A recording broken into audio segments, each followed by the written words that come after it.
আল্লাহ পাক আমাদের অন্তরের ভিতরে সম্পদের মহব্বত, আমাদের অন্তরের ভিতরে সম্পদের মহব্বত, আমাদের অন্তরের ভিতরে টাকার মহব্বত, অন্তরের ভিতরে বাড়িগাড়ির মহব্বত, অন্তরের ভিতরে দুনিয়ার মহব্বত ঢুকে গেছে। অথচ আমাদের অন্তরের ভিতরে আল্লাহ পাকের মহব্বত ঢুকানোর কথা ছিল। কথা বলে ঠিক কিনা? ঠিক। আমাদের অন্তরে আল্লাহ পাককে স্থান দিতে হবে। অন্তরে ভিন্ন কাউকে স্থান দিলে কিন্তু বড় বিপদ আছে। কথা বলে ঠিক কিনা? ঠিক। এই জন্য এক অন্তর, এক দিলে একজনই থাকবে, ভিন্ন কেহ নয়। তিনি হলেন আল্লাহ ও আল্লাহ পাকের রাসূল। কথা বলেন ঠিক কিনা?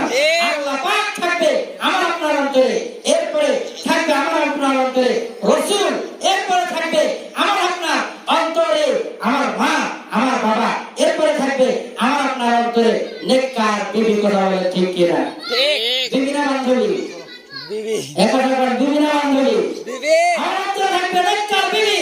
নেককার কোনো বান্ধবী হতে পারে না। কারণ যে বান্ধবী সে বেহায়া, সে বেলাতা, সে বেশরম, সে কারো বন্ধু হতে চায়, বান্ধবী হতে পারে না। কথা বলেন ঠিক কিনা?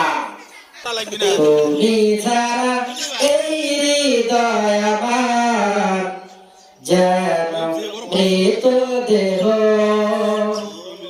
এই হৃদয় প্রভু আছো তুমি, নেই তো আর কেহ। তুমি ছাড়া এই হৃদয় আমার যেন মৃত দেহ।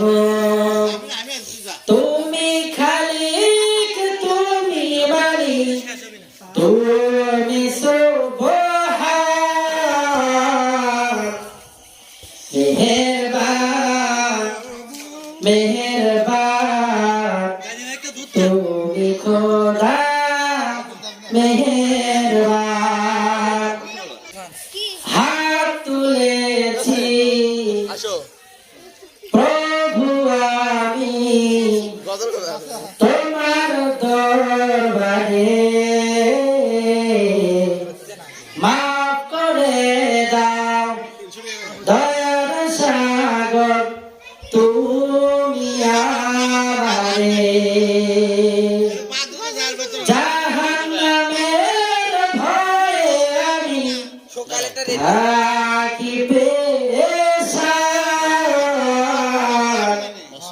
মেহেরবান মেহেরবান, তুমি খোদা দয়াবান। এই হৃদয়ে প্রভু আছো তুমি, নেই তো আর কেহ।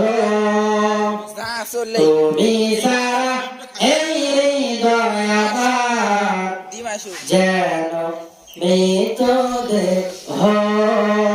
আল্লাহ আল্লাহ পাক ছাড়া আমার হৃদয়টা যেন কেমন জানি মৃত দেহ।